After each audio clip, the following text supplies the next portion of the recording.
Hey guys, today we're going to talk about a heavy topic. We're going to talk about narcissism. Are you drawn to narcissists, or are you a narcissist? Stay tuned.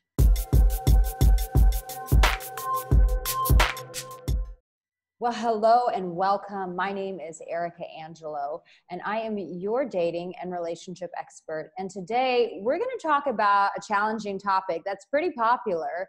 It's narcissism. And, are you a narcissist, or are you the guy that you keep attracting narcissists into your life?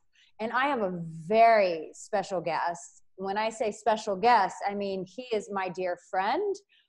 He is a confidant in my own life. So when I'm going through some dark shit, this is the guy that I call super safe, precious, dear, precious friend who has gone through his own journey.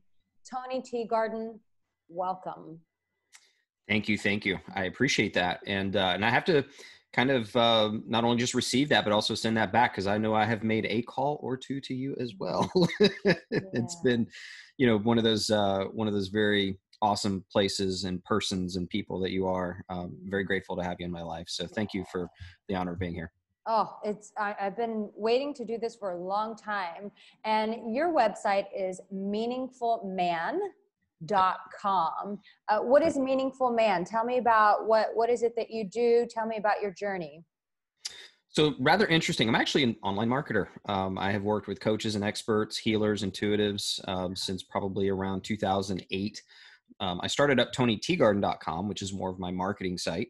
Sure. And that's where I've done a lot of work with, as you know, with experts and specialists in the field. The one thing that's kind of interesting, it's always been this underlying process. Within my own journey, I've done a lot of shadow work, a lot of emotional healing. I worked directly with a lady by the name of Jana Fleming, who worked directly and was coached directly under Debbie Ford, who was the author of The Dark Side of the Light Chasers and a lot of the shadow work movement that became popular here in Western culture. Of course, she was also featured on what's her name? Oprah. Small lady. God. Yeah, just small little brand.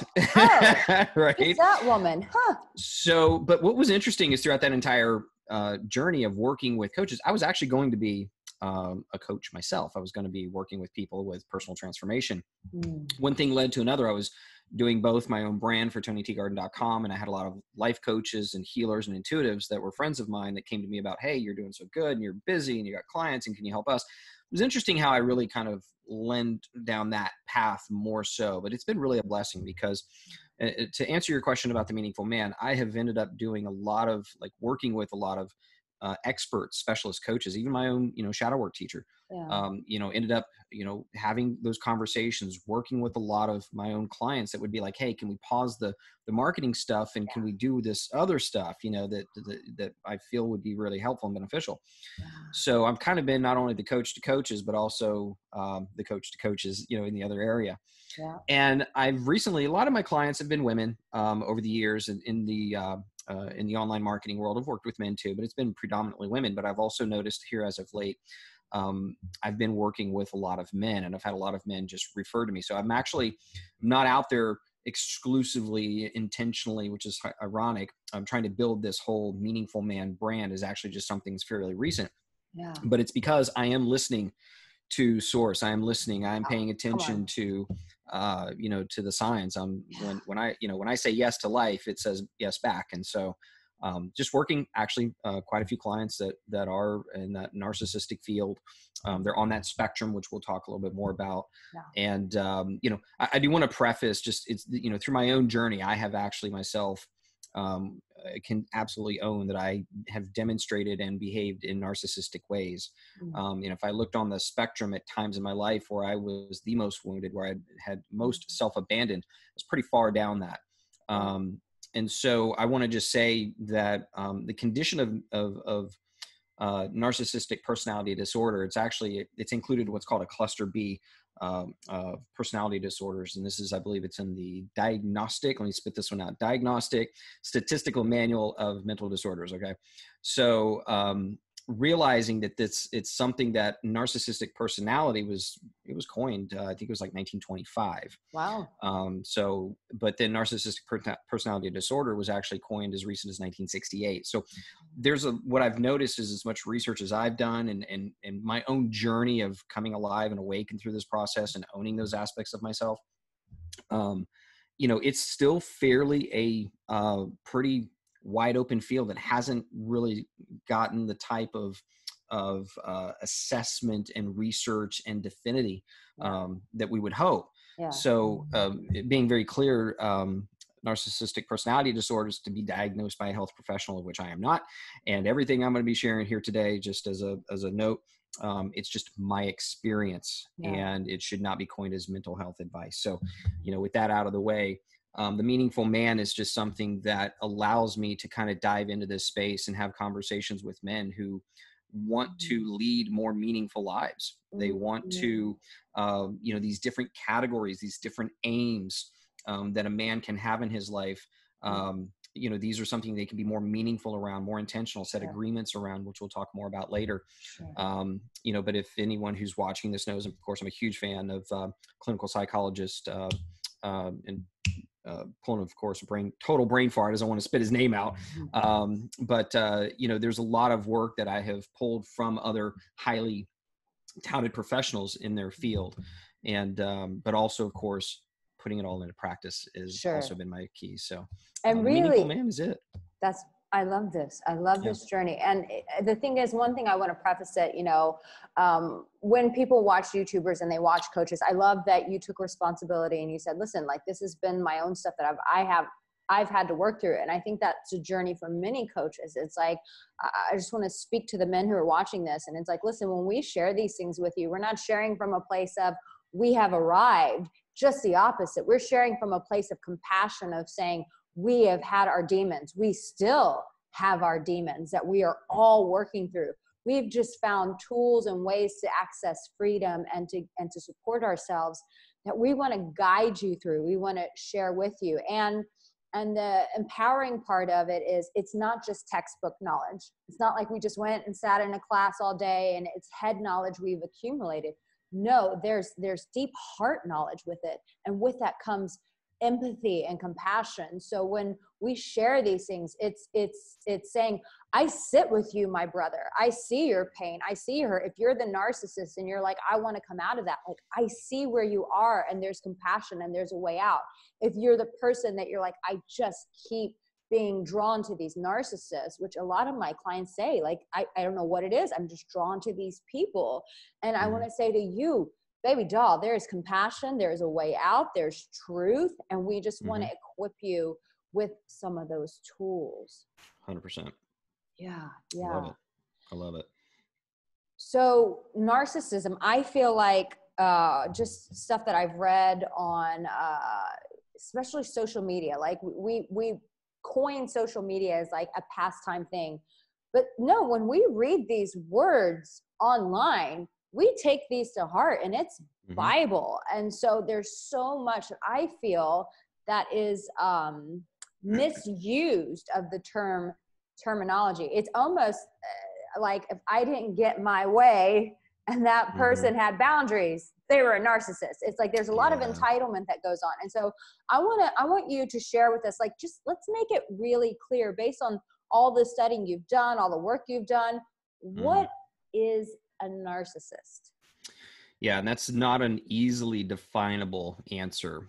For the reason is that just like you might have people that are on the spectrum of autism, what I've discovered, there's a spectrum of narcissism.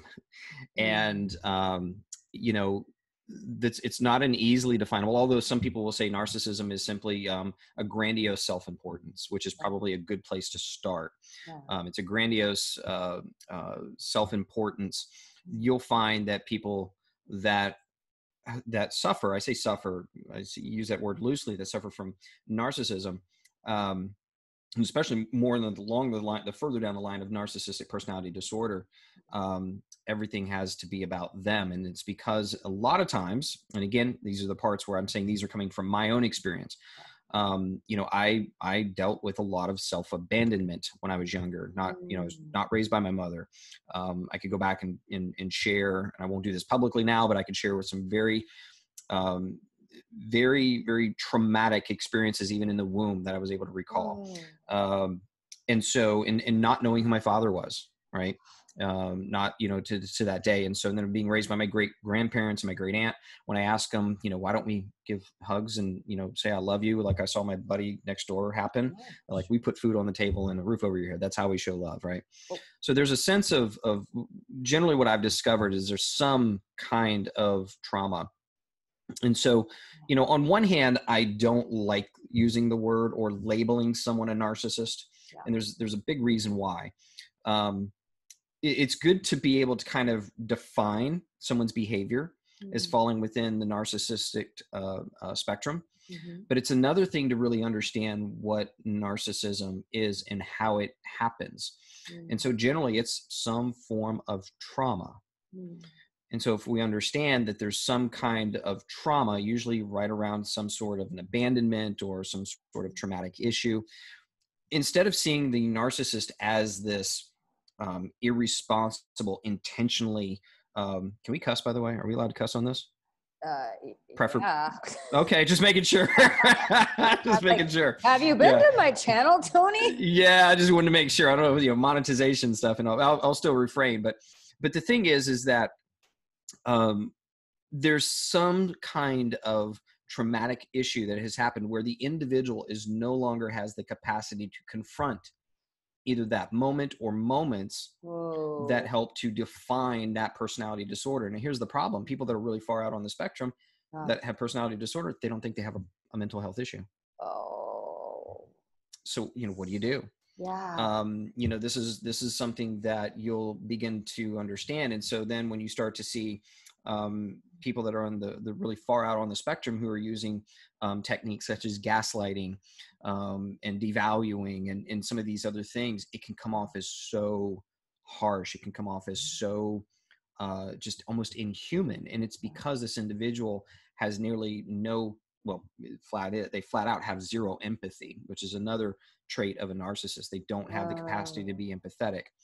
And what I've discovered is because my own self going through this process and my own self is that what happens as a narcissist, I would fabricate in my mind, and I'll tell you where this all stems from.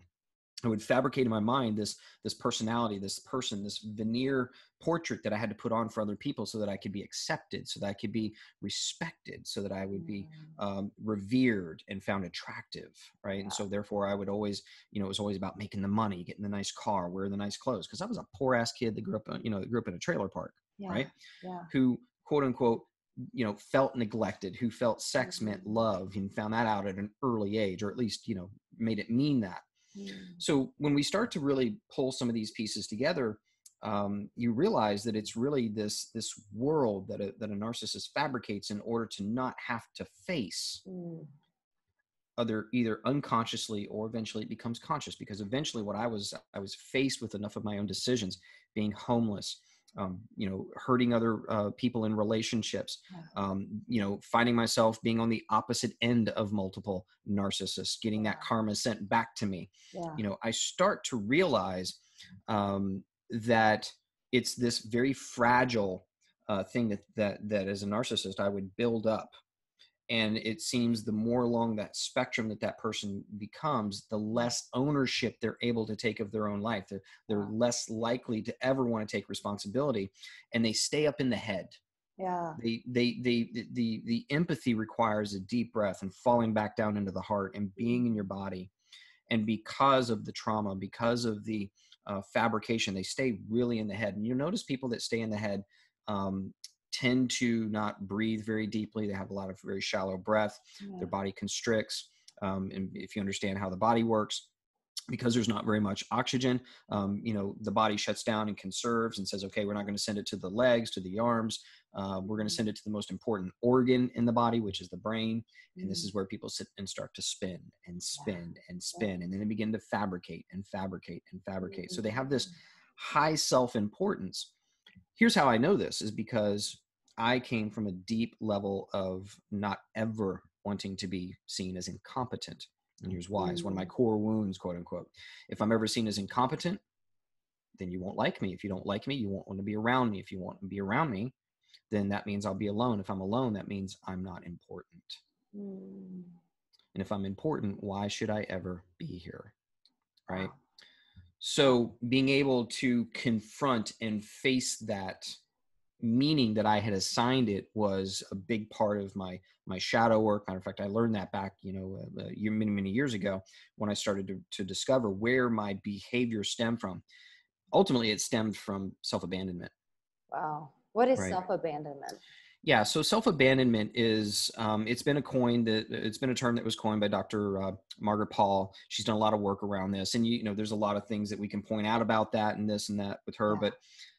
But I really like the work and the framework where she structures this, is because it's what you and I and anyone else does whenever we don't want to face consciously or unconsciously the things, the traumas, the painful feelings that we don't want to experience. We don't want to feel them. So what do? We self-abandon. So what'll happen is, instead of actually leaning into those things, instead of facing those things, instead of actually even setting up an aim in life that makes those things actually more interesting to lean into and a benefit to lean into from doing it, all we can see is the fabrication of our identity falling apart and disintegrating. And therefore that creates a lot of fear. Right. And I say in us, but that's what happened for me. And it's what I've also happened to notice with a lot of the men and women that I've worked with on both sides of this fence. So self-abandonment, what will end up happening is when you consciously or unconsciously choose to avoid leaning into the truth, you'll choose things like, this is where addictions are born, by the way, things like porn, food, sex. And it doesn't even just have to be those, like booze and the traditionals and drugs. It can be codependency. It can become your choice of drug, your sense of self-abandonment, because as a man raised by two women that had very masculine tendencies, right? I would tend to be more drawn to women that had a sense more of a backbone, we'll say, right? And so, I would tend to adopt. And the other one big trait I've noticed also is because narcissists, they love to make people feel sorry for them. And so they will do all sorts of things in order to play the victim. And so, this last relationship, they cheated on me. They left me. I don't know why. Yeah. These are the sort of things where you can tell the person's not taking ownership. Yeah. I can tell you 100% why women cheated on me in the past. I can tell you 100% why I cheated on other women. And I can tell you why, as recent as 2016, I dated a woman with narcissistic personality disorder. And it cracked me wide the hell open. And I'm so grateful for that experience. But what it made me face was the fact is that as much work as I thought I had done, that I had still abandoned the most important relationship in my life in the moments that were most important.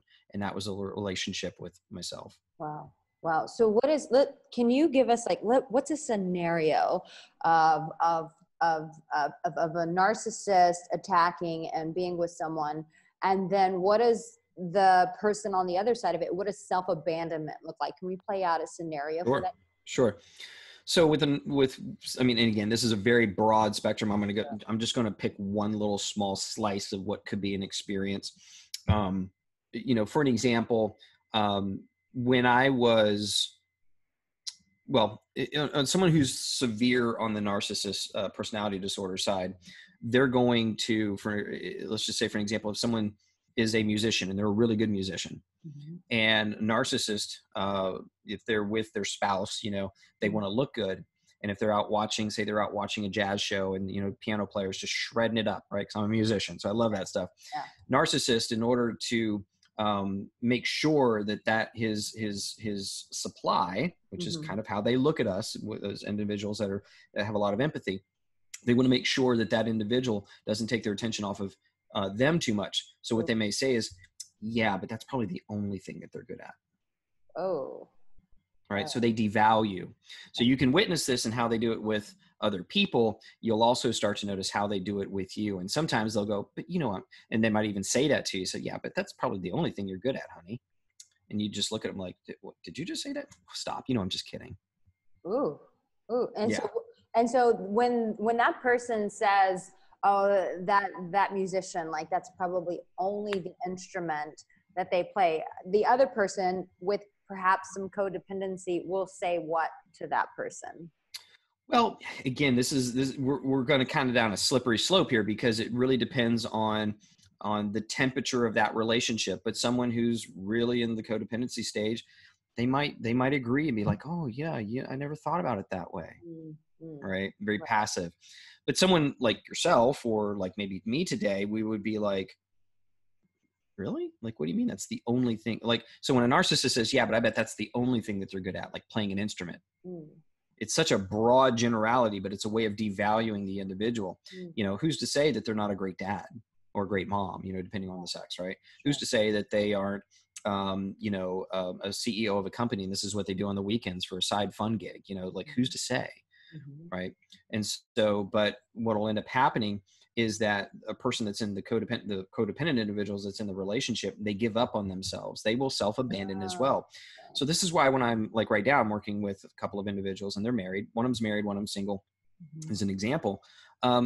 You'll start to see where things are starting to crack open, right? Yeah. The seams are starting to crack. Yeah. The person, the individual who's on the other end of the relationship, the narcissist relationship, is starting to realize like they don't feel good. Like this isn't, there's mental and emotional abuse. It's not nearly always the physical abuse, but there is the fear that there could be physical abuse. Right. And so these are the weapons that are sometimes used in certain, again, I'm talking about depending on where they are on that spectrum. It can be very, very severe, it can be very, very minimal. And so you'll find that the individual who's on the other side of the narcissist will begin to give up on themselves. They'll self-abandon. They'll say, oh yeah, you're probably right. Yeah. And they'll kind of just go way along to with handle them. Yeah, well, I mean, for someone like you or I, again, depending on where they are on the spectrum, if you begin to challenge that, now all of a sudden they take that as a direct attack. Okay. Right? They'll this individual could very well take this on to be an attack on their character, on their very fragile ego, right? Like again, it's this grandiose self-importance, and anything that starts to infringe upon that is now seen as a threat, and they will attack. Right. You never ever have my back. You never support me. I said this and you didn't have my back in that. Yeah. Why? Yeah. Why don't you ever have my back? It's like, well. Right. Yeah. And a very famous tactic is gaslighting. If you're not familiar with what that is, like they'll just come out of nowhere with, for an example, they may be, well, hey, let's have a discussion about this, which there's really never going to be a discussion about. It's going to be, hey, listen to what I have to say. Yeah. But what'll end up happening is you'll start to have the conversation. They'll say, yeah, go ahead. And you'll start to talk, and then they'll talk over you. Yeah. But you're not right about this. Well, but wait a minute, I'm not done. What's the matter? Wait a minute, you're not going to let me talk? And then all of a sudden now it gets turned around, and now all of a sudden it's your fault. Now all of a sudden you're the one who's got issues because you can't keep yourself calm while we're having a discussion. That's gaslighting big time right there, right? Wow. And I know this because I've been in the experience. Yeah. And here's the thing: they're very intelligent a lot of times. A lot of narcissists, individuals that have narcissistic personality disorder or have narcissistic traits and qualities, they're very intellectual. They can come across as very intelligent. And I used to do this because I do have a high school education. I don't have college, but my college was, selling manufactured homes for 6 years after I got back from playing in a death metal band and touring Europe. Right.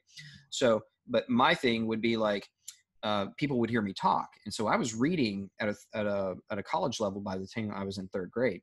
Wow. But I was using that to sound smart, because if I sound smart, if I sound astute, people will respect me. Sure. Right. And all of a sudden I noticed I get admiration for that. So I would start to grandiose that. And then people would be like, oh my God, like what college did you go to? Or what did you study? Or what do you do for work? And I'm like, I only have a high school education. Really? Oh, and here we go. So great. I would so milk that like a morning cow. Let me just tell you, and it was something that until I realized, again, this starts kind of leaning into some of the responsibility that I have as a man and as a leader in the field and what I'm doing and the work that I'm doing. I had to start to realize, like, what are the consequences of me doing this? Because I would get my immediate needs met, but then I'd be a complete mess when it come to my finances, or I'd be a complete shit show when it came to actually like having a loving relationship. I could talk a good talk, but living it was a completely different story. So being able to have, being able to articulate the information, much like you pointed out in the beginning, being able to articulate the information about something is very different than being able to embody it and demonstrate it and live it. And so how do you know that you're living your life in embodiment? How do you know that you're living in integrity? Well, you can look at your checkbook and you can tell. You can look at the quality of the relationships that are in your favorites in your phone, right? And you can look at your body, your fitness, like how is your body kept together? Now, on the same hand, I've seen many a narcissist that they're in great physical shape. It's because it's all about the looks. And so, I've dealt with both men and women on both sides of that. And I've seen women fall for just the same thing as men do. My God, he's just so gorgeous. He's just so beautiful. He's such I had one friend of mine, she was dating a narcissist. He was like, this big, strapping, good looking young guy. And she's like, but he's such a maverick. I'm like, but he just cheated on you 3 times. Oh, hell no. But he's a maverick. He's a stud, right? He's a thoroughbred is what I think is the exact word that she used, right? He's such a thoroughbred, But what is this? It's this individual being like, here's this thing on the outside that's so beautiful, that's so gorgeous, and the sex is so amazing and all this other stuff. But never mind his character. It's okay. It's flawed. Right. This is where the other individual has the responsibility. This is the individual where this individual is now self-abandoning. So it's kind of a long answer to some of your question, but but it's also not as an easy of an answer because this is still such a wild, wild west in some sense. I mean, there's been a lot of research, a lot of work done on narcissism, the narcissism qualities. But I do want to, again, I just kind of want to continue to mention this, is that I've labeled, I've even said, me as a narcissist, and I'm very careful about that. And I'm very careful about calling someone a narcissist, because if we have hope and for humanity, and if we have an intention, we want to see that what this person really is and what they really are is this deeply wounded, scared, and afraid individual, that this is their coping mechanism. Yes, it destroys people. It can destroy people's lives. Yes, it can be extremely selfish and self-centered and vicious even. I mean, I've seen narcissists that, that want to tear families apart because, one individual wants to leave the other. They're going to terrorize the kids and make it the other, they're going to use the kids in those things. We've seen these sort of things, right? They're documented. And it's hard when you're in the midst of that storm to hold on to that. To hold on to that truth that this person is deeply, deeply wounded. Because when you feel attacked, when you feel gaslit, when you feel, these things, this is the place where emotional maturity tends to win. This is the place where you can gain the altitude that's necessary. And I'm not saying you have to accept a narcissist's behavior. I know many women that have left their narcissistic husbands once they figured it out. They gave it a try, but they realized it wasn't going to work. And so they left, and then vice versa. Matter of fact, my relationship with the individual that I was with in 2016, I was given a friend of mine who was just come out of a breakup. We were both kind of going through it at the same time. And I was telling her about the last 30 days. And she says, honey, that sounds a lot like you've been dating a narcissist. And she sent me this Elephant Journal article. Oh yeah, I love that. And I read it, and the tears of joy came to my eyes, because I was just like, this has been my life for the last 30 days. And now I knew I could at least start to grasp what was happening, and that I wasn't crazy. Right. Because I did absolutely come apart at the seams. I mean, literally, from the self-abandonment, it took me back to a lot of my trauma as a child, as a kid, things that I was still holding on to that were still in my body. I was puking. I was, just crying vehemently, like as it all surged and came out as I discovered. And so, I don't want to come across as so extreme, but as I want to come across as what my experience was, is that I felt like, okay, like I have treated women horribly in the past. And I wouldn't say I've ever, quote unquote, I've never physically abused. Yeah. And I would almost beforehand, I'd said, well, I've never emotionally or abused them, but I have, if I'm really honest, if I look back. Because why? Because what was important to me at one time was getting that touch, getting that intimacy, getting that love, that veneer, getting that sex. Sure. And I would go through I would portray any role to make that happen. And I would, under the guise of pretending not to know, I'm just a guy. I'm just, I'm a good guy. I'm just trying to make my way. And of course, what am I doing the whole time? I'm setting up that illusion, which inevitably every single time was impossible to maintain, which is one of the premises of shadow work. Shadow work, you can look at it as like, there's these aspects of ourselves. And the beauty is that they're not the totality of us, but they're just aspects of us. But what happens is, and Brene Brown talks about this really well, is that there's a difference between guilt and shame. And so guilt is like, yeah, I feel bad for what I did, and I realize it was wrong to do, and I take ownership, I take responsibility, and okay, so let's apologize, or let's confront it, and let's move on. Shame is much more damaging, because that shadow, that aspect of yourself, you become so ashamed of it that you try to hold it under the water.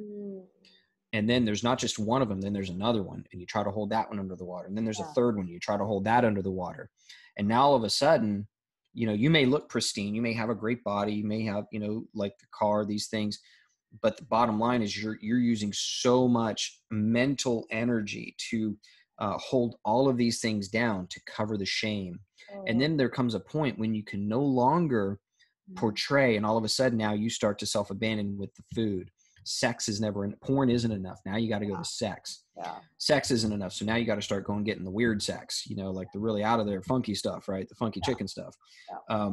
So now all of a sudden it starts to come apart at the seams. And there are many individuals, and this is only my experience, tended to notice that people that are really far on the narcissistic personality disorder side, like they can really look to see to have it all together. Right? Because they are so maniacal, so planning, about, every little detail. Now, this is not everybody in that case, but quite a few that I have seen, because they have the money, they have the control. Yeah. So Tony, if a person's watching this and they say, fuck, that is me, or yeah, I know this. What if someone's watching this and they say, I am a narcissist, what do they do? Well, the first thing I would say is don't label yourself a narcissist. I mean, it's important to acknowledge that you have been demonstrating narcissistic qualities. Okay. I had a really strong relationship coach. I hired 3, but I had one really strong one that helped me go through that last issue in 2016. And she was really vehemently against calling them anything. And matter of fact, even in my own life, I'm very cautious about labeling anything now. Only because when you assign something a label, all of a sudden now there comes with assumptions, usually come with those labels. And the more I find that I assume, the less likely I am to be objective and to actually be open and to receive something in a way that wasn't possible, right? Because that's really all that miracles are, just seeing something a different way. But if I have so many assumptions, I can't actually see it a new way. I'm going to see it with my own filters. And it becomes a sense of identity as well. 100%. Yeah.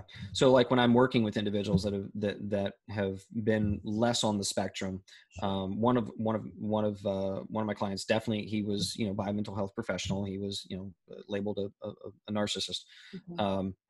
It comes to that point where if you do say, you know what, like I do demonstrate some of these things. I do have, this overwhelming sense of needing to be the center of attention or be self-important or any of some of these qualities, and or especially when it comes to self-abandonment. Self-abandonment, you don't have to be a narcissist. You could be on the opposite side of attracting narcissists, right? It just so happens that narcissism, I believe, is a symptom of self-abandonment. And it's the inability to confront that trauma in and of itself. So, and again, these are only my own conclusions. But what can you do? Well, you can say, okay, like I am currently demonstrating narcissistic qualities. And so what's really important is, so what are you going to make this mean? right? So what are you going to make this mean about yourself? And that's the number one thing. And I've learned from really, really smart guy, not to take my thoughts too seriously these days. And, you know, I can be a very serious guy. I can be, as you know, I can be a hilarious guy. I can, you know, I've got different aspects of myself. But when it comes to some of these topics, some of these areas, some of these things, I believe identifying the areas of your life and being truthful about those areas of your life are the only way that you can begin to start to make progress. Whoa. So, That's a mouthful right there. Being able to be truthful about those things. Yeah.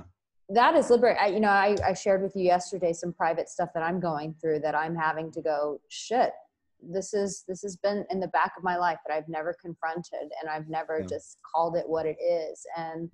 And yeah, it's sad when this stuff comes up and you see like, this is showing up in my life. I'm demonstrating this. I mean, for me, I was really just kind of like, first stage was I was just stunned. Like, I can't believe this is something that I'm doing. Second stage was grief. I was so sad. It just broke me. Like this is how I'm showing up. And now the next stage is going, okay, that's what it is. I'm not going to like wrap my whole identity in that. This is an area of my life. And now the next stage is, okay, what can I do? Right. Yeah. Don't argue with reality. Yeah. It's, you know, it's of that space of like, once you can start to tell yourself the truth of things, and not assign a lot of meaning to those truths. And, you know, and of course someone says, okay, Tony, what do you mean by the truth? What do you really mean by that? Well, it's the truth of like, what does your life demonstrate? What has your behavior been? And you can tell by what your life looks like. And, you know, by the areas, like, you know, do you have the relationships, the intimate, like you and I, we have a great friendship. You know, it's like, there's nothing that we can't lay out on the table and say, look, boo, I need to drop some stuff. Can you listen? Right. It's like, but fortunately I have other relationships like you, friendships, you know, that I can just, I feel comfortable. I can be myself, you know, and I'm realizing as I've gotten older, I'm now, you know, I'm 47, I'll be 48 this year. I've realized like, I'm not really interested in being around people where I have to walk on eggshells or pretend not to be myself. Come on. Ain't nobody got time for that. Yeah. But you know, you'd be surprised. You know, how many people make decisions? They make financial decisions. They make status decisions. They make relationship decisions. They make physical decisions based on what they believe it will gain them in the way of status and reputation. Totally. Right? Totally. Did that all in my 20s up to my 30s for sure. Yeah. Oh yeah, absolutely. And listen, I'm still capable of doing it now. Yeah. You know, if I'm not vigilant on, so far we've talked about the narcissism. We've talked about these pieces, and we've talked about the fact that they can come from a past. The one thing I want to point out here, and you and I talked about this, and I think is a very poignant piece, and it's been a major turning point for me, is that, you know, okay, Tony, well, you might be saying, okay, well, I've identified, I'm telling myself the truth, I'm acknowledging it. Now what? Yep. How do I heal this? Yes. So I'm going to go down the path on this, which is like, I'm not a big fan of thinking I got to heal this anymore. Okay. And the reason being is that I have discovered I don't, you know, because a lot of this came, let me kind of reframe this. A lot of this came from me with my past, not knowing my father, not being raised by my mother, not being close to her at all, you know, having kind of an okay relationship with my great grandparents. I did learn a lot of core values, but there wasn't really that affection per se. That I didn't learn that there. Right. I didn't really know who I was for the longest time. Yeah. I never really caught on to that. And then as I started to get older and I started to wanted to find purpose. What's my purpose? We see this a lot, right? What's my purpose in life? I need to find myself, you know, all these sort of things. And I went down a damn path. Let me just tell you, you know, I mean, I've done the shadow work. I've done the inner bonding. I've done the meditation. I've done the ayahuasca. I've done the mushrooms. I've done, like, I could tell you the things upon things. My library is ridiculous. I can tell you all these paths that I've gone down looking for something outside of myself to give me the answer, when really finally it hit me across the head. I don't have to find myself. I can create myself. And I now give myself permission to do so moving forward. Yeah. So, Tony, I hear a lot from men, because that's who I work with. A lot of times guys will say this, and this is something that I really want to address, and we'll wrap this up. But so many men say, okay, I got it. Don't do this. Don't do that. Identify this. Don't identify that. Okay. I'm going to go figure this out on my own. Mm-hmm. So many men, I'm going to figure this out on my own. And I think that that is the most dangerous thing that we can do as human beings. I always say this. I say, listen, you didn't come into this world alone. It required sperm. It required your mom's womb. It required her vagina to push you out. And then it required a doctor or someone else to pull you out on the other end. We came into this world with a team. The idea that we're just going to go and figure this out on our, I think for many men, that's what prolongs them staying in the state that they're in, is because I'm going to do it alone. I'm going to go work this out on my own. What do you say to that? Go for it. I did it. Yeah. Yeah. It took me, I'm 47 before I actually started to fucking figure anything out. Yeah. Yeah. Yeah. You know what I mean? Like, so how much time went in between there? You know, yes, I've done a lot of, I've had a lot of mentors. I've had a lot of people. Here's my conversation that I have with someone that's a man that I'm coaching with. Yeah. And you can argue for your own reality. Yeah. I won't stop you. Yeah. But the moment that you raise your hand, you say, look, brother, like I want to be the man, right? And more than just being able to be the man that shows up in life with integrity, I want to be able to choose to be him consistently, predictably, right? Come on. And so what happens here at this point is that it's not about what you do as a man. So when they say, I'm going to go figure this out, what they think is what I'm going to go do. Yeah. What most men and women, but men in this particular case, don't seem to realize, I believe, is it's not about what you do. It's about who you choose to be. Yeah. And that is a far greater choice to make than what it is that you will do. Because if you'll be like what I did, you'll choose all the things to do. I mean, listen, 1995, I went to my first Tony Robbins seminar, but does that mean like, oh, but I was doing it. Yeah. But I almost, what was it? Right before that? Actually, no, it was right after that. I almost died on ecstasy. Jesus. Yeah, it was a little packed pill. It was full of ecstasy, cocaine, LSD, and ecstasy is MDMA, and heroin. So all of those wrapped up into one little pill, and I took 2 of them. Ooh. And at the time, I might have been like 125 pounds soaking wet. Holy crap. Right? So, it was still, just because I was doing some things, I wasn't necessarily being the individual who could make the wiser choices. And so for me, this is what it means to be a meaningful man. It's that you're choosing who you want to be in your everyday life. You have, you're demonstrating a certain level of practice, which leads to mastery. Yeah. Right. Which means ultimately being able to be, self-supportive, being patient with yourself, being empathetic, being compassionate. A lot of men go, well, Tony, I don't want to be pardon my French, but I don't want to be a pussy. Sure. Right. Like, I don't want to be like this, this guy that's just this nice guy and pushover. Is that who I got to be? And not a strong guy, which is, the narcissist. I say, no, you want to be a kind man. Yeah. Right. So kind men that I know, the kind of men that I know that are my mentors, the people that I actually hold deeply in my heart, they're extremely compassionate, empathetic, supportive, giving, but they're also somewhere between moderately and extremely direct with themselves and the people in their world. Yeah. Direct means they tell the truth. Yeah. Yeah. And one thing I also want to speak to is, as we wrap this up, is, for people who maybe you're the person that's drawn to narcissists. One, if it's very deep and you don't have, and you self-abandon and you don't know how to protect yourself, my advice would be perhaps considering walking away from that relationship, because I've seen people who are in trauma who get with people who are narcissistic, and what they don't realize is because they self-abandon and they're giving all this control to the narcissist, what happens is they continue to re-traumatize themselves over and over and over and over again. And then they go, I'm seeing this healer, I'm seeing this counselor, and I'm like, it's because it's like you've got this wound And when you're with this person and you don't know how to take ownership for yourself, you're just letting them reopen that wound time and time again. And then you're going to healer, going, put a Band-Aid on it, going back to the person, cut me open. And it's a cycle, and the person never gets to heal. And it really creates a lot of confusion of what's wrong with me. And it's like, well, you don't have a sense of you, and this person is feeding off of that. Yeah. Here's my big piece about that.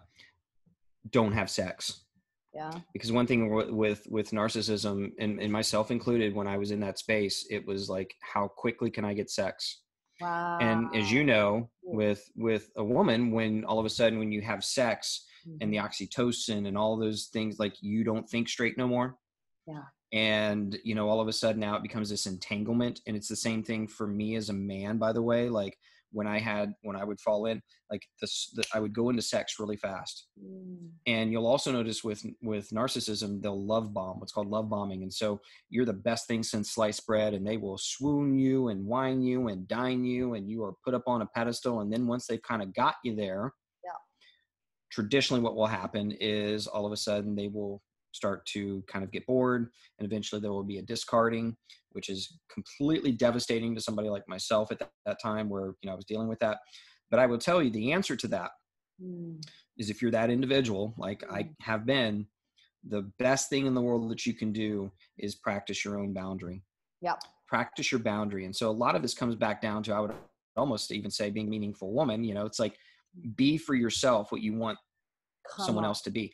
Come on. But here's the thing, it's so much easier to let someone else love you. Yes. And when we're men, it's so much easier for us to feel love when she's tugging on little bee-boo and doing all this stuff, right? And it's like, you just start to realize, like, that comes with a natural consequence. Because here's what I realized, and this comes from a poem, and I won't read the whole thing, but women, I will tell you, with every thrust and every pump, he is injecting you with who he is, what he thinks of you, what he thinks of himself, right? And so all of a sudden, when you start to think about that, then as a man, you start to think, with every thrust and every pump, I am a spiritual sponge for, does she love herself? Does she care about herself? Does she hate herself? And all of a sudden, when you start to look at sex in that way, the entanglement that can begin to happen, if you give yourself time to see who this person is, because time will expose or promote everyone. And what I learned is, it exposed or promoted me. It exposed or promoted how much I was choosing to be the man that I was. Wow. And so if you can draw that boundary, baby, it's so much better. This has been, you've unpacked so much in this conversation. Thank you so much, guys. Listen, love yourself enough to not do this alone. I highly encourage you to reach out to Tony, meaningfulman.com, and don't go at it alone. Love yourself enough to realize that there's a change. There's a change that needs to transpire if life is truly going to be different for you. And so I highly encourage you to reach out to him. Tony, thank you so much for your time. Thank you. Yeah, absolutely. Thanks so much, Arica. Loving you guys. Listen, you have what it takes. I know this, my dear, that you in this very moment, whether you're a narcissist, a codependent, or just somewhere in between, whatever you think you are, that no matter what, that who you are is that you are loved. That's what you are in this moment, loved. I'll see you next time. Take care.